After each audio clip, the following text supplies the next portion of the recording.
For those of you who I have not met, my name is Dr. Melissa Cordero. I'm the manager of our academic and staff assistance program.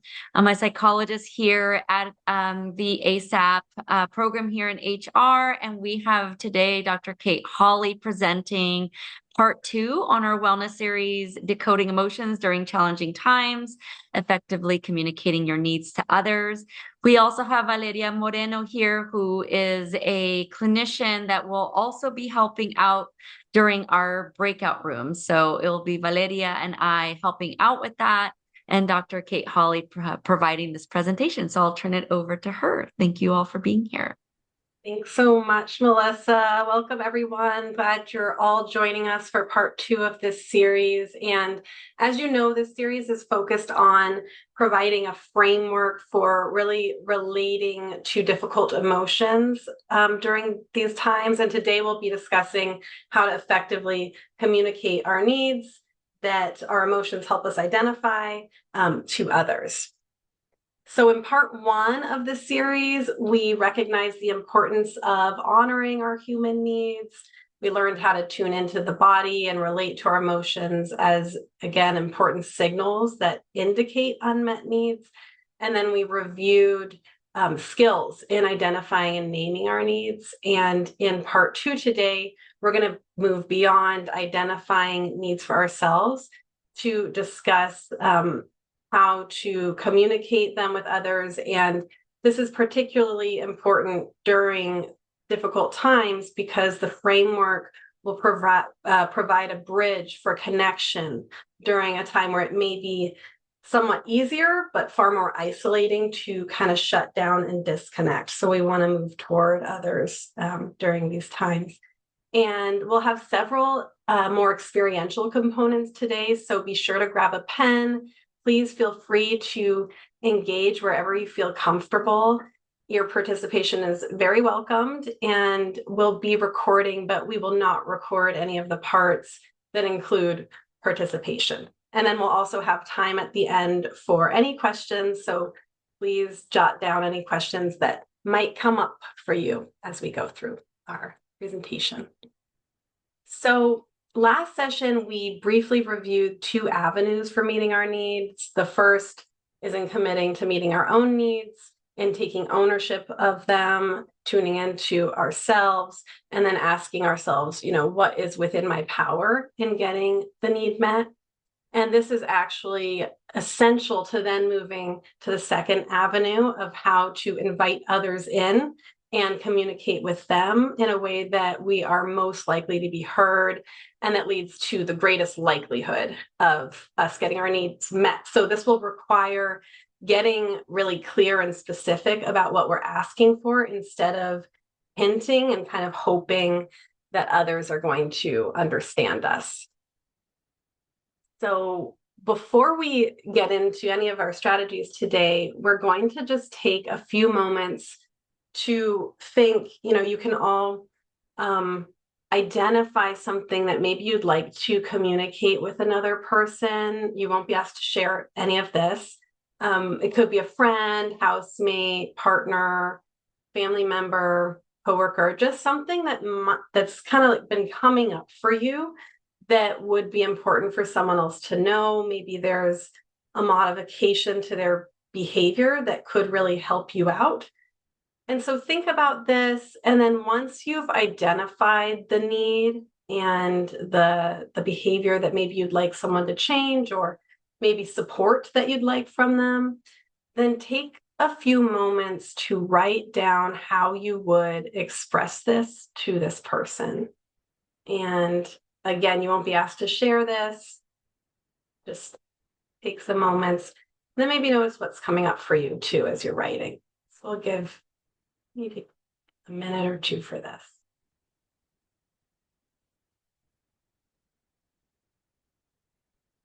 We're going to now break out into smaller groups to just discuss a few questions that will, again, get us thinking about this process of communication. And we'll do that in a moment. And I'm going to put the questions in the chat right now as well. but you won't be asked to share any specifics about what you wrote if that's not comfortable for you. But the general questions that would be helpful, you can answer all of them in the breakout room, or you can pick one, is just what comes up for you when you think about communicating a need to someone else. What have you noticed that's led to effective communication of needs in the past? And or what internal barriers have you encountered in communicating your needs to others? So keep the statement that you wrote. We're going to come back to that later, but also we'll just take, I think we're going to take about 7 minutes or so in the breakout room, and I'm going to go ahead.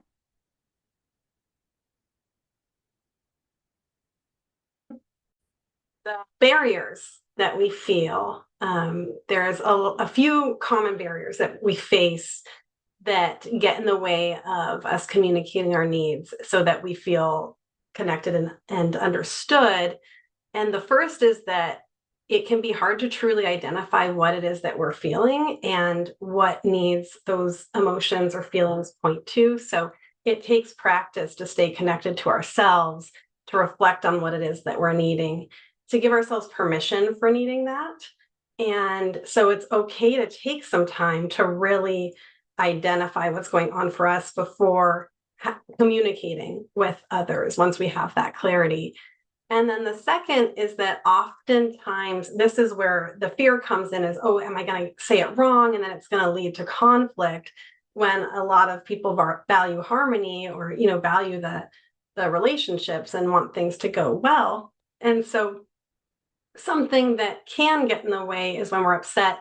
Sometimes we go straight into interpreting others' intentions through a hurt lens, which is very understandable. We're humans, but we may then unintentionally use critical language or kind of blame rather than make clear requests. So it would sound like it doesn't seem like you care, when what we're just trying to say is that we're needing caring concern from the other person.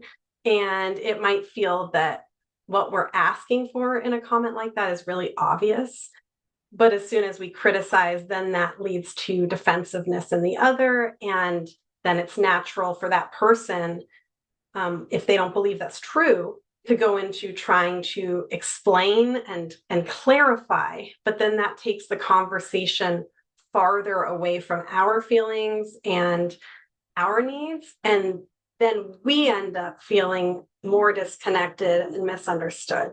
So we'll talk about how to address this. And then finally, sometimes we confuse a need with a strategy for meeting the need. So a need, as we discussed in part 1, is just a human condition that's required and non-negotiable for our health and wellness. And so an example of that might be a need for connection.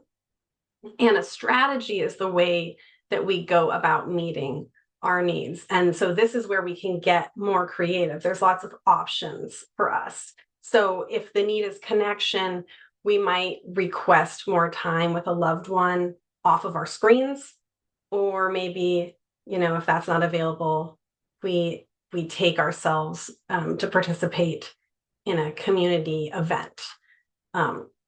Something like that. So those are the strategies, but the need is connection. So again, it's easy for us to experience these barriers, especially when we're feeling upset or frustrated or hurt. But if we imagine being on the receiving end of an unclear request, it can be easy to see where the other person might get defensive or confused, not because they don't care or don't want to help, but because there's more disconnection than connection happening. So this is where compassionate communication comes in. And Marshall Rosenberg was a psychologist who developed a communication process that he called nonviolent communication. It's also referred to as compassionate communication, to kind of address these natural human tendencies. And many of you might be familiar with the concept, but it's based on this premise that our behaviors are just motivated by unmet needs. So we're all moving around the world trying to get our needs met to the best of our abilities. And so once we can identify and express the unmet needs, underlying conflict or tension or friction, we can then more easily move toward reconnection because we're seeing the humanity in each other and the universal needs in another person and in ourselves. So there's some key principles underlying compassionate communication. And the first is that it requires self-connection. So kind of what we were talking about, in the previous slide is practicing what we reviewed in part 1 of the series and moving from immediately reacting to reflecting on what's going on for us before requesting something of someone else. And so it requires really taking responsibility of our needs, ownership of our emotion, and ownership of our communication. So that, again, we're truly being clear versus hinting. So, an example of this you might think we're clearly stating a need if we say something like, "You never help me," but that's actually just a complaint. So we aren't being as clear as is necessary there to get the need met. So the self-connection, the video recording was sent out in our reminder email. So if you want to review those concepts, that's always really a really helpful place to start. And then another principle is that we're moving toward empathy and compassion for the other person, and the other person is hopefully open to moving toward that for us as well. So by communicating from this place of self-connection, instead of putting the responsibility on the other person, we're recognizing the personhood of ourselves and the personhood of the other, that they're distinct from us, they're free, and that we're using communication about our internal experience to create connection. And then we're not assuming what their behaviors mean from our lens of interpretation. So our goal is to stay connected and take responsibility for our part. And then lastly, we're moving away from, again, language of blame, criticism, moralistic judgments. And we'll see how this looks, in just a bit. But it's kind of, it's a human response to get defensive when there's criticism. And what we're wanting is more connection. And so any way that we can move toward that versus toward behaviors that might lead the person we're talking to shut down, that's the goal. So there's 4 components to the compassionate communication framework.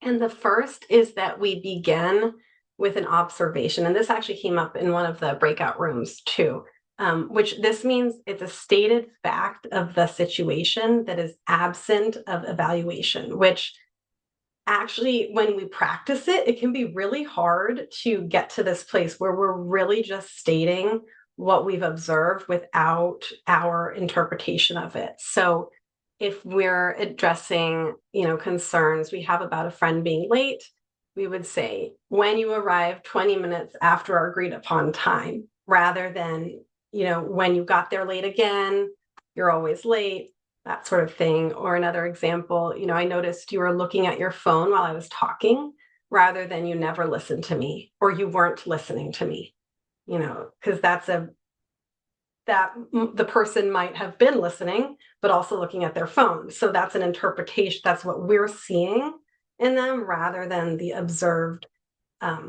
fact. Or, I walked in and saw dishes in the sink versus everything's a mess. So focusing only on the observable facts is what helps ground the conversation in something that both parties can agree on, so that you're not arguing about that, you can actually make progress. And then once the observation is made, the second component is in identifying the feeling that we're having. So again, we often think we're communicating and that the feeling is obvious because of how we look, but but it really isn't the case much of the time. So we need to be able to offer a feeling that the person can connect better to and really understand our experience, that they're not guessing and interpreting either. We're saying, like, here is how I feel when I notice this observation. And one thing that's difficult here is that oftentimes we'll state a perception or thought as a feeling. So we just want to be careful to really focus on the feeling itself. Like, I feel sad, that's a feeling statement. I feel like you don't care is a thought. And so it's not an emotion at all. Or I feel hurt versus I feel disrespected. Disrespected here actually isn't a feeling either. It's an assumption about the intention underlying another person's behavior. And we might interpret something as disrespectful, and then we need to communicate about what respect looks like to us. But still, when we're talking about feelings, we want to make sure that it's a true emotion that we're focusing on. Because again, that is the bridge, and that is going to reduce the defensiveness. We're just owning our experience, and that can't really be argued with. And then the third component of this framework is stating the human need that the feeling is pointing to. So we did this last time too, but this would look like, I feel sad, I need connection, or I feel afraid, I need safety. So this is where we actually can get confused between a need and a request. So we aren't saying, I need you to do this, this, and this, because the need is, again, what's going on for us at the core.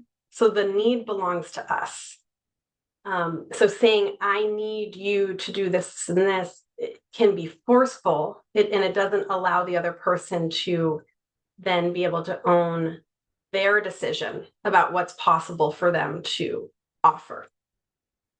So this is where we come to finally the request that we're making of the other person.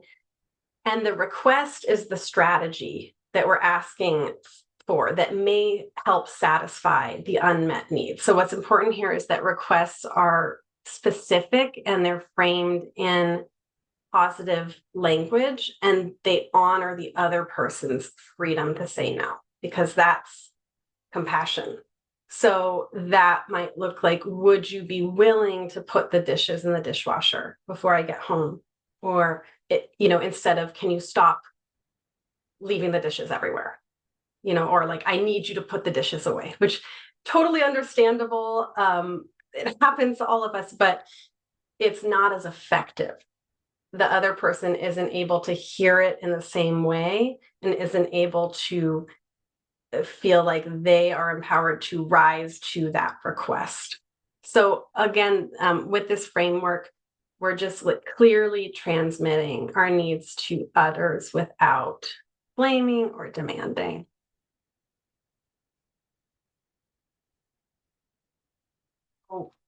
To put this all together, an example of how this would look would be like, instead of saying you're on your phone too much, it's so annoying, and hinting at the change that we'd like through the complaint, we would describe the situation when you're looking at your phone while I'm talking, and then communicate the feeling and the need.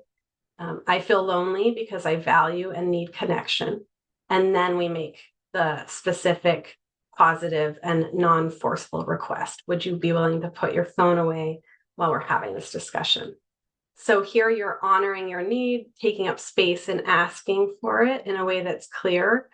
And you're being clear about the change that you're requesting. And if this is new for you, it's really common for this to feel kind of strange and oversimplified, unnatural. And it's a skill that we aren't taught. And so like any other skill, it requires practice. And the more you practice, the more natural it becomes, the more you notice like how often we make assumptions of others or make demands or criticize. And so it starts to become more natural. And then we also start to see how this actually shifts the way others take in our concerns over time. So we can take a moment to practice this. And what you can do is look back at the statement that you wrote in the beginning. It might already follow this, in which case, great. If it doesn't, just notice where you might want to clarify the statement so that you're leading with non-judgment, and rework the statement wherever is required, making sure you're really stating an observation and the feeling and the need, and then the request. So I'll give you a couple minutes for this.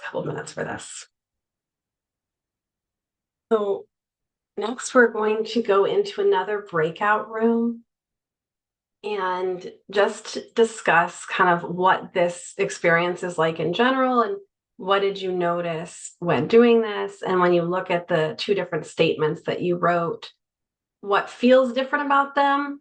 And maybe how would you feel if you were receiving both of them? So we're gonna jump into the rooms. I'm gonna put this. It's nice to have the structure, but it can take a few iterations with really getting to a place where you're, making a request without an evaluation tied to it. I know one thing that came up was that in receiving it, when we take that lens, it's like, oh yeah, that is really hard to receive criticism when we're wanting to stay connected to someone and we do want to help. So hopefully this will provide a helpful framework for you all.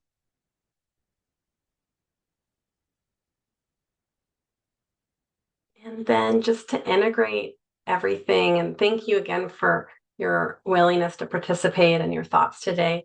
To close out, the important points are just that the effective communication provides clarity about our feelings and needs without judgment or interpretation, requires ownership of our experiences, fosters connection and understanding, and invites changed behavior or support from others without demanding it. And it's important to keep in mind that while we can make requests of others, it doesn't guarantee that they'll always be willing or able to meet us there, to agree to our requests. So it's important to remember that there are many strategies for meeting our needs, and to consider other possible strategies when a specific person, for whatever reason, isn't able to make that change. And again, this process can feel strange at first. It can be really helpful to build this compassionate communication muscle by beginning with some lower stakes or slightly less emotionally charged requests, and then to build the capacity over time for communication about requests that feel higher stakes or, include stronger emotions. So thank you all for attending today. Next week, we're going to be offering part 3 of this workshop series, and we're going to discuss strategies for supporting others in the workplace. And so it's geared towards managers, but anyone is welcome to attend, and please consider joining us for that.